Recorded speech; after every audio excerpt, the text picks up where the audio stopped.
Molt bon dia a tothom, a tots i a totes. Gràcies per venir, gràcies a la gent de la premsa. Necessitem molt la vostra feina, o sigui que estem molt contentes que hagueu vingut molta gent. I gràcies també i molt especialment a la gent que esteu a la fila zero, que sou les persones afectades per aquesta situació de bombolla dels lloguers que estem vivint a Barcelona i a les poblacions del voltant, i de la qual partim d'aquest diagnòstic per encetar i per proposar la campanya que veurem a continuació. Comencem projectant un vídeo molt curtet on us fareu una primera idea de què és el que proposarem en el dia d'avui i a continuació parlarem les persones de la taula. Primero nos dijeron que eran solo 100 euros y decidimos quedarnos 3 años más. Aceptamos para no tener que irnos, para que Laura pudiera acabar la primaria en la escuela del barrio. En el barrio también viven mis hermanos y algunos amigos que nos gusta tener cerca. Pero pasados 3 años volvió la angustia. Los precios están disparados y nos temíamos lo peor. 300 euros. Nos lo dijeron por burofax un mes antes. Inasumible. Cambio de vida, de distrito, nuevo desplazamiento hacia el trabajo. Adiós a la asociación de madres y a la red que hemos construido en el barrio, a tener los hermanos tan cerca, con tanta falta que hacen. Nos habíamos decidido a cambiar de vida y a dejarlo todo atrás, pero finalmente deshicimos las cajas de la mudanza. ¿Realmente nos queremos marchar? Decidimos plantarnos. Queremos quedarnos en nuestra casa donde hemos vivido siempre y queremos pagar un precio justo para vivir. Es pedir mucho. Nos hemos organizado con otros inquilinos y haremos todo lo posible para evitar que nos suban un alquiler que ya nos parece injusto. Nos quedamos.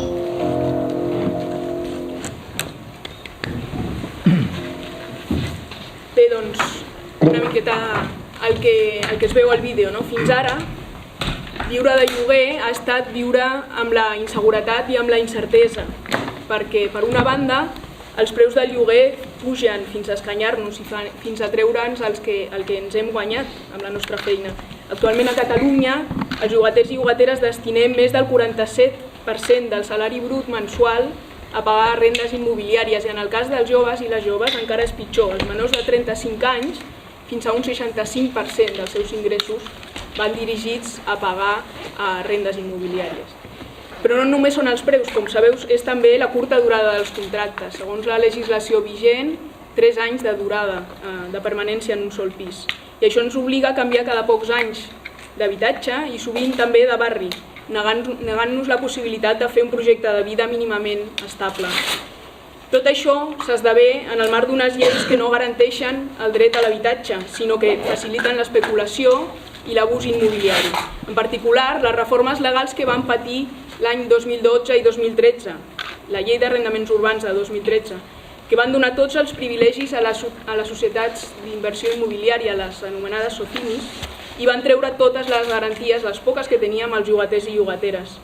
Són mesures que es van prendre amb l'objectiu de reactivar el cicle de la bombolla immobiliària i facilitar la rotació del veïnat amb contractes més curts, amb pujades més fàcils, ja no referides a l'IPC, tot just quan es preveia que menys gent podria comprar i per tant més gent hauria de viure de lloguer.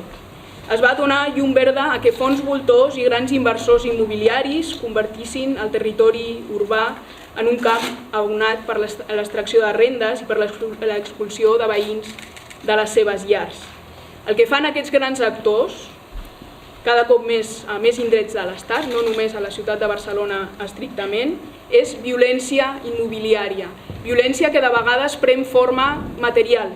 Avui tenim les veïnes, els veïns i veïnes d'Entença 151, que estan assistint ara mateix en aquest moment al jutjat d'instrucció número 18 de Barcelona a un judici per lesions, maltractament i amenaces que van patir el mes de desembre passat. Aquesta violència, a més, rebenta, trenca el sostre dels preus existents, empenyent-los a l'alça, i fan la vida impossible als veïns i veïnes que vivim de lloguer. I també fan violència a aquests propietaris més petits que es deixen endur per aquesta eufòria immobiliària, per aquesta expectativa de revalorització i que opten per expulsar els llogaters i llogateres que hi ha, que estan arrelats, a canvi d'una expectativa, com dic, de guany futur. Cal fer veure també a aquests petits propietaris el mal que fan amb aquesta estratègia, com s'equivoquen amb això. Des del Sindicat de Llogaters i Llogateres volem que els desplaçaments forçats de les llogateres, ja sigui per pujada inassumible de la renda o ja sigui per la no renovació del contracte, que moltes vegades va també acompanyat d'assetjament immobiliari, deixin de veure's com a situació acceptable, aquestes pujades i aquestes no renovacions. D'això en diem desnonaments invisibles, formes d'abús immobiliari que ens fan fora de casa nostra i que estan destruint el teixit social dels barris de la ciutat. Enfront d'això, reivindiquem el dret a la ciutat, a arrelar-nos als nostres barris i a poder fer plans de futur en un habitatge digne, sense veure'ns condemnades a un nomadisme que no és volgut, encara que ens ho diguin. Fins ara, moltes de nosaltres assumíem doncs, que aquesta situació era un inconvenient del lloguer, era una cosa gairebé natural, però ha arribat el moment d'acabar amb aquesta resignació, com hem vist al vídeo. A partir d'ara ens quedem i paguem lloguers justos, d'acord amb els nostres ingressos. Així doncs, presentem aquesta campanya, en la que ja portem de fet mesos treballant, davant l'abús i la impossibilitat de trobar empara en unes lleis que són il·legítimes. L'objectiu de la campanya doncs, és promoure l'autotutela del dret a l'habitatge davant de les pujades abusives dels lloguers i de les no renovacions dels contractes, animant a les llogateres a no marxar de casa d'on pretenen expulsar-les. Ens proposem aconseguir la renovació dels lloguers amb preus justos i l'aturada dels desnonaments invisibles. Per fer-ho, defensem la legitimitat de la resistència col·lectiva i la permanència de l'habitatge a canvi d'un lloguer just. L'objectiu final d'aquestes accions d'autotutela és transformar el marc d'accés a l'habitatge injust i il·legítim que va contra l'article 47 de la Constitució i contra el que ens diu Nacions Unides. Exigim als poders públics posar fi a l'estafa immobiliària que estan patint els llogaters i llogateres, d'acord amb les 10 propostes que fa el sindicat i que podeu consultar a la nostra pàgina web, canviant la llei d'arrendaments urbans i regulant els preus per assegurar contractes estables i assequibles, com ja es fa a molts altres països del nostre voltant. L'ús social de l'habitatge ha de primar sempre per sobre del seu ús com a mercaderia, del seu ús especulatiu. Si els poders públics no defensen el dret a l'habitatge i segueixen promovent l'especulació sense límit, haurem de ser la ciutadania la que garantim els nostres drets a partir de l'acció col·lectiva. A continuació parlaran 3 persones afectades per aquestes pujades i no renovacions de les que es tracta aquesta campanya. En primer lloc, l'Aurora del barri de Sants. Gràcies. Hola, ¿qué tal? Mi nombre es Aurora, tengo una niña de 2 años, llevamos 3 años viviendo en este piso, en el cual empezó todo muy bien, hasta hace un año pues todo cambió a una pesadilla grande, con insultos, amenazas, corte de suministro, llamadas con número oculto, barbaridades. Empecé con denuncias, asistentes, de un lado para otro, no tuve ningún tipo de ayuda de nadie, no me apoyaron teniendo un menor y me dijeron del sindicato y de llegar al sindicato nos cambió la vida 100%, de llorar todos los días y estar súper deprimidos a tener un apoyo que no habíamos tenido en todo un año. Y gracias a ellos ahora estamos fuertes y vamos a seguir luchando. Hace poco vinieron a ofrecernos dinero para irnos, el cual no lo quiero porque nadie compra con dinero el año que yo llevo. Yo y mi familia y sobre todo mi hija, que tiene 2 añitos, y no me voy a ir de esa casa, quiero un alquiler de no más subida porque son abusos que no debería de vivir nadie y que esto ojalá que no le pase a nadie más. Y quiero que esta mujer pague legalmente, que estas cosas no se deberían de hacer. Y ahora tengo la fuerza 100% y voy a luchar hasta el final. Gracias.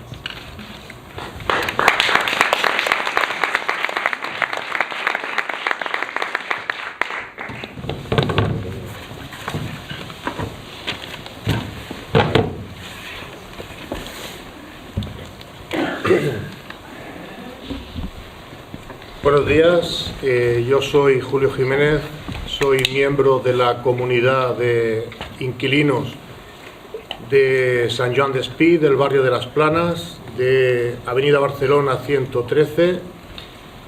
Somos una comunidad de inquilinos aproximadamente de 150 vecinos que sobre 2013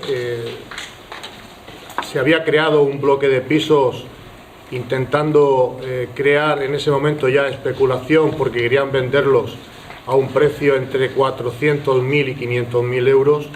Ante la inviabilidad de esa venta, los pisos entraron prácticamente en fallida, lo que era todo el contorno se fue estropeando y la empresa, pues ante esa situación, decidió alquilarlos. A partir de marzo del 2013 se inicia una carrera frenética de alquiler y en prácticamente 9 meses se alquilan los 150 pisos, con unos alquileres que iban en torno a 600 a 900 euros. Pasados los 5 años, un par de meses antes, se nos notifica por parte de la gestoría o la empresa que gestionaba los pisos que a partir de que vencieran los 5 años, pues habría que entregar las llaves y negociar un nuevo contrato. Ahora, hace aproximadamente 3 semanas, han cambiado de empresa que gestiona. Ahora lo gestiona una empresa que se llama Mediasil Desarrollos, que nos enteramos porque también, si hay algún dato que no corresponde con la realidad, pido disculpas, porque entender que nos está costando Dios y ayuda a poder conocer todos los datos que yo os pueda dar. Mediasil Desarrollos es la empresa que gestiona los pisos y nos enteramos de que la propietaria antigua, que era Avenida Barcelona 111, Sociedad Limitada, entró en fallida y un fondo de inversión cercano a Goldman Sachs, en concreto Pyrenees Acquisition, invierte 15 millones de euros y se queda con la propiedad.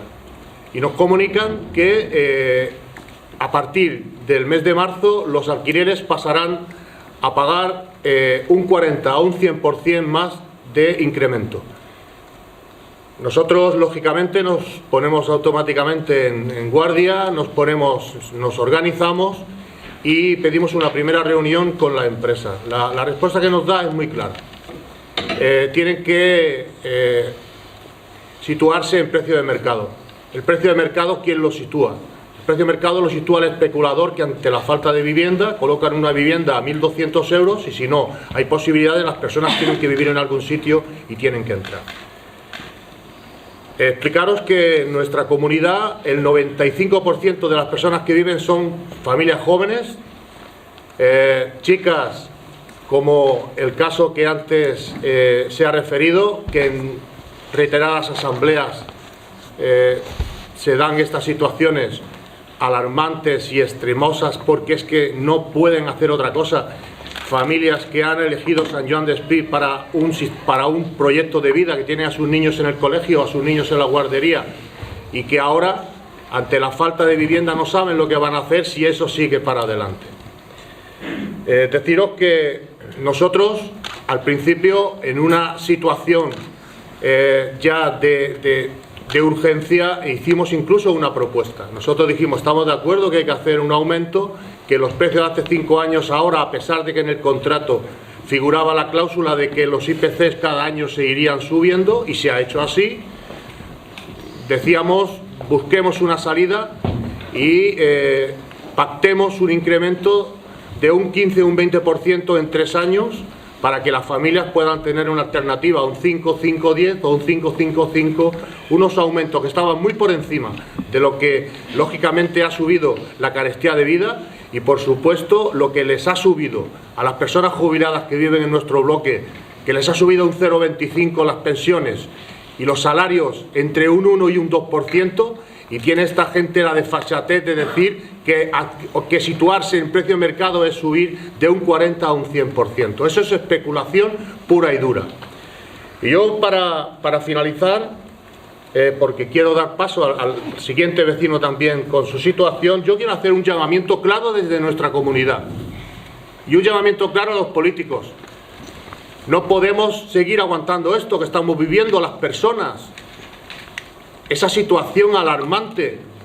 Eso es inhumano, inhumano que estemos en el siglo XXI y viviendo esta situación. Familias que tienen que andar peregrinas de un barrio a otro y gente que se quiere enriquecer con el sufrimiento de los demás. Deberíamos de ser claros y preocuparnos más de las personas y menos de otras muchas cosas que son superfluas, y lo que verdaderamente nos debe de importar es lo que nos está pasando. El que diariamente jóvenes estén llorando en nuestras asambleas diciendo qué voy a hacer con mis hijos, dónde los voy a llevar, dónde me voy a ir a vivir. En Sant Joan Despí en estos momentos hay 15 pisos para alquilar y somos 150 familias. ¿Dónde nos vamos a ir? Hay gente que ya ha alquilado un piso a 30 kilómetros de allí, a 40 kilómetros de allí. Eso no es humano. Eso no es una situación que se pueda permitir en el siglo XXI. Somos para unas cosas muy modernos y para otras cosas estamos todavía en el tiempo de la explotación.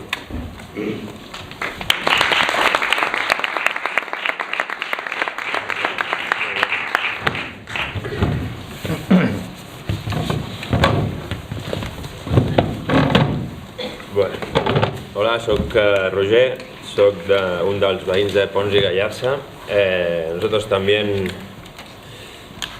somos una comunidad, pero a diferencia de Sant Joan Despí, pues somos una comunidad horizontal, peculiar, porque somos 8 vecinos, son casitas que tienen más de 150 años, donde viven vecinos que han nacido ahí, que sus padres han nacido ahí, de cuando uno podía alquilarse una vivienda con la intención de permanecer ahí toda la vida. Así era antes. Ahora esto es impensable.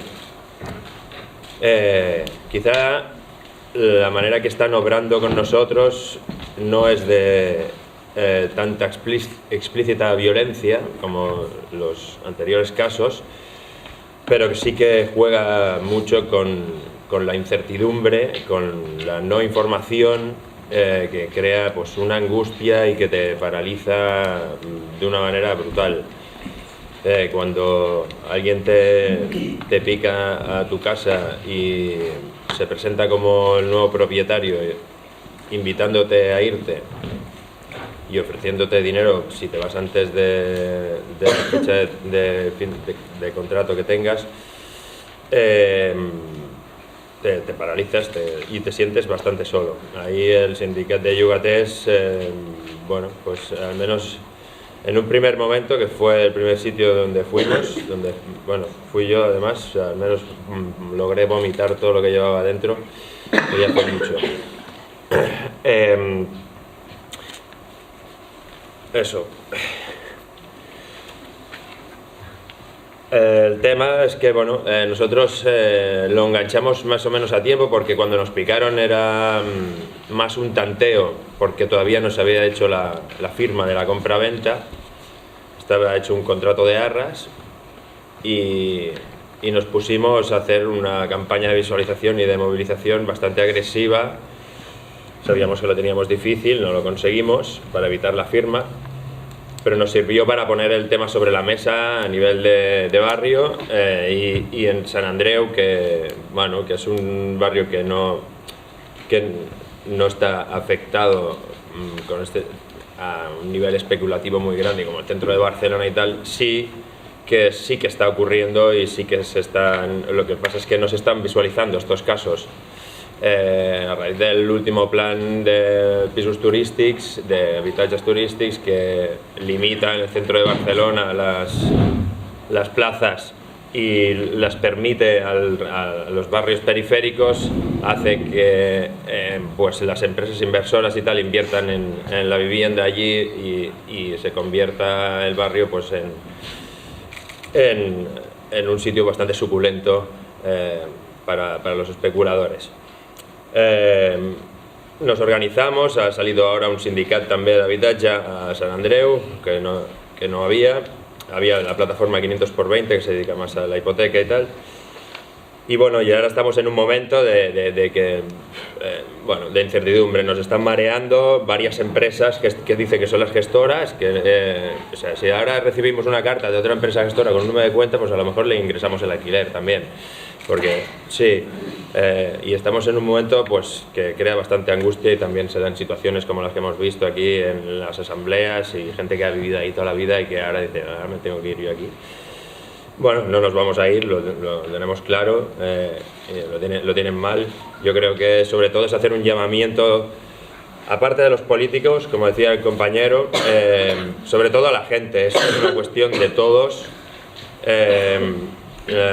Llamar a la no resignación. Hasta ahora la gente, cuando le ocurrían estas cosas, entregaba las llaves en contra de su voluntad, creando así lo que se dice el desahucio invisible. Llamamos a no resignarnos. Si nos suben la luz y pagamos, nos suben el transporte y pagamos, nos suben, hacen lo que quieren con nosotros. Si ni siquiera pataleamos, ¿por qué no lo iban a hacer? Es innato revolverse, o sea, no pueden jugar con algo que sustenta los pilares de cualquier persona, de cualquier familia, como es la vivienda. No puede ser que en el siglo XXI haya gente durmiendo en la calle simplemente porque no puede pagarse un techo. La vivienda no debe ser una materia prima para especular, sino que debería estar al alcance de todo el mundo. O sea, está más al alcance de cualquier persona o un teléfono móvil que una vivienda. Y eso pues es injusto. Nosotros en concreto ponemos el tema del Monopoly sobre la mesa porque es el juego de la especulación por excelencia y estamos en ello. Y nada más. Sí. Y gracias por venir.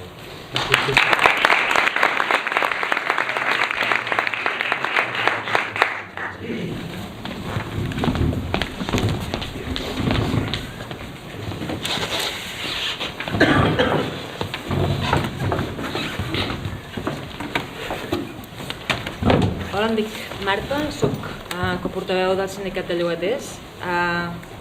Bé, en aquesta part, després d'haver presentat tota la situació, amb la Irene que ha fet el context, amb les 3 experiències que han explicat els seus casos i que han demostrat la clara voluntat de quedar-se, volíem explicar-vos com ens estem organitzant amb el Sindicat de Llogaters per fer front a aquesta situació. En primer lloc, la campanya, com us podeu imaginar, no és simplement una campanya de comunicació en la que ens dedicarem a explicar el que està passant i a destapar la veritat sobre el que està passant a Barcelona, sinó que va acompanyada d'un moviment sindical de base en el que ens dedicarem a fer un seguiment i a empoderar un a un tots els casos que arribin al sindicat.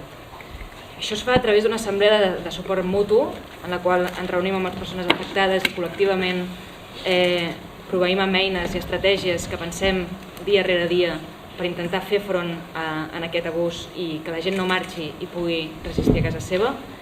Disposem d'eines d'assessorament legal, disposem d'advocades que ens estan donant suport en tot moment, que poden resoldre algunes qüestions i que en general ens ajuden a tirar endavant amb la nostra estratègia. Disposem de delegades sindicals, que no només som les persones que hem decidit militar, sinó que les pròpies afectades, quan venen a les nostres assemblees i entenen el problema que tenen, es converteixen elles mateixes en delegades sindicals i lluiten pels seus casos. I, finalment, el que ens dediquem centralment és a intentar obrir vies de negociació amb la propietat, directament. Amb la propietat perquè entenem que és la propietat qui té el poder final i últim de decidir si ens quedarem o no a casa nostra. I no volem que això sigui així. Volem que si es firma un contracte sigui entre parts iguals i per això ha d'existir una capacitat real de poder negociar. Saben perfectament quins barris, quins edificis són els que poden aportar benefici econòmic i això, que diguéssim, és prova de tot el que està passant. El que hem fet des del sindicat i des d'altres organitzacions i conjuntament amb altres organitzacions és intentar destapar quina és l'estructura de la propietat.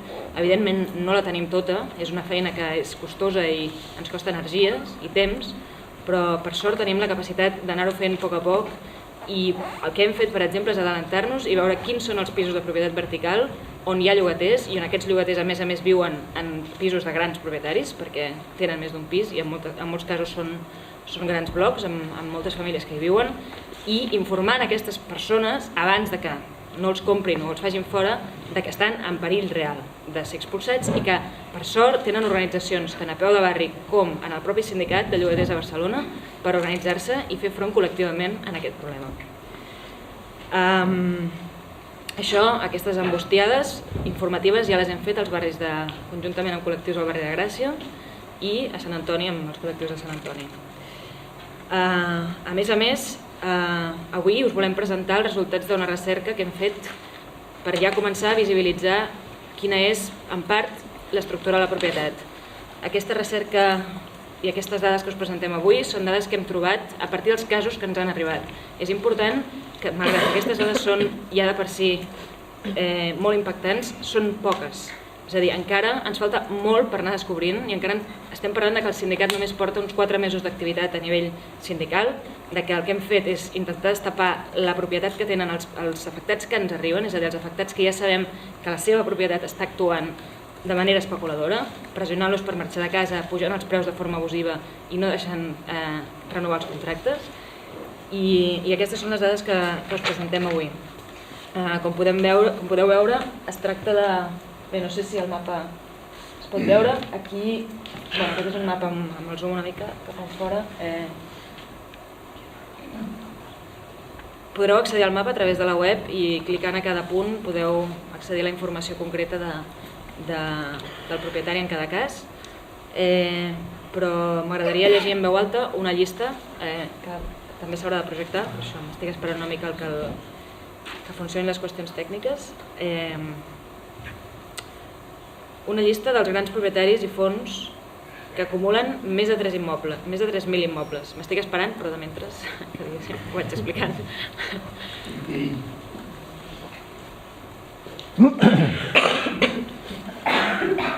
Llista dels 10 grans propietaris, els 10 majors propietaris amb els que ens hem trobat al sindicat. Això no és ni molt menys exhaustiu, repeteixo. Són tantes les dades que no volíem, evidentment, omplir-vos amb milers i milers d'informació. Hem fet un filtratge i aquests són els que us presentem avui. 10 grans propietaris, entre els quals s'inclouen fons voltor coneguts ja per tothom, que acumulen més de 3.000 immobles cada un. En primer lloc, l'entramat Optimum UI3, que té 22 finques i 305 immobles. En segon lloc, l'entramat Palau i Manfredi, que té 13 finques i 151 immobles. Seguim amb la Fundació Privada Hospital de Sant Pau i Santa Creu, fundació que és copropietat de l'Ajuntament en un terç de la Generalitat i, no me'n recordo del tercer, l'Església, sí, gràcies, recordava. Que acumula 22 finques i 101 famílies, amb altres pisos de propietat horitzontal. També l'entramat d'Idília Foods, que té 9 finques i més de 280 immobles. L'entramat Hèlix, que té 32 finques i 351 immobles. MK Premium, que té 35 finques i 325 immobles. Norbert, que té 20 finques i 249 immobles. Bowers Investment, que té 20 finques i 248 immobles. Lozacar, que té 7 finques i 130 immobles. I, finalment, la gran Societat Anònima de Propietat Immobiliària, que té 24 finques i, atenció, 548 immobles. Aquesta última és un dels casos que porta el sindicat i està fent unes pujades increïbles als seus llogaters. I tots ells, si estan en aquesta llista, és perquè d'alguna manera o altra han o bé pressionat per marxar o bé ha pujat preus, com he esmentat anteriorment. Llegim aquesta llista i destapem per fi les vergonyes de la propietat perquè ells ho fan cada vegada que nosaltres volem accedir a un habitatge. Cada vegada que nosaltres volem llogar un pis hem de dir-los tot absolutament de les nostres vides, si tenim parella, quina és la nostra nòmina i 1000 coses més. S'ha acabat. A partir d'ara, aquest mapa anirà creixent a mesura que vagi creixent l'organització llogatera i vagin arribant casos al sindicat. Com comentava, no m'ha acabat encara, aquest mapa no és exhaustiu ni tan sols en les propietats que hem esmentat els noms, és a dir, no vol dir que Societat Anònima tingui només 24 finques, pot ser que en tingui més, però d'alguna manera el que ens diu aquest mapa és que ja podem desmentir d'arrel el mite del petit propietari, el mite de que quan un viu de lloguer li està llogant a un petit propietari, a una sola persona. Això no és així. La gran majoria dels casos que ens arriben al sindicat són casos de propietat vertical i de grans propietaris. I això és molt important per entendre quin tipus de mobilització volem engegar i quin tipus d'estratègia de lluita volem emprendre, que és la de la negociació col·lectiva. Finalment, també esmentar que els fons internacionals juguen un paper molt important, però la majoria d'empreses que hem esmentat avui són ben locals i que, a més, els fons d'inversió també necessiten connectors locals per fer bé la seva feina. Per tant, estem parlant de la propietat local organitzada. És veritat que hi ha fons israelians, com s'ha esmentat en altres vegades, a través d'empreses, i també hi ha una financera francesa que, concretament, amb l'edifici que avui està als jutjats, han sigut els responsables de la violència que s'ha perpetuat allà, però hem de tenir en compte que el problema que el tenim a casa nostra, i són els propietaris de casa nostra els que estan jugant amb les vides dels llogaters. I el que fem des del sindicat és posar sobre la taula que sabem com funciona i com s'organitzen i demanar que siguin responsables i que entenguin que tenen una responsabilitat envers la societat. Finalment, després d'haver explicat una mica els resultats del que hem pogut anar esbrinant fins ara, m'agradaria acabar la intervenció parlant de les victòries que també hem acumulat, que gràcies a la força que ens uneix són ja unes quantes amb el poc temps que fa que existim i amb el complicat que és organitzar-se entorn a aquestes qüestions. Primer de tot, hem aconseguit una presa de consciència. La gent que arriba al sindicat arriba pensant-se que té un problema legal, una minúcia tècnica que es resoldrà tard o d'hora, i entén que no, que és un problema social de fons. I això és molt important per engegar una bona resistència. En segon lloc, en alguns casos hem sigut capaços d'obrir processos de negociació amb grans propietaris, en els quals ara estem a mitges, per tant no podem encara parlar de grans resultats, però estem aconseguint trobar la via per forçar negociació.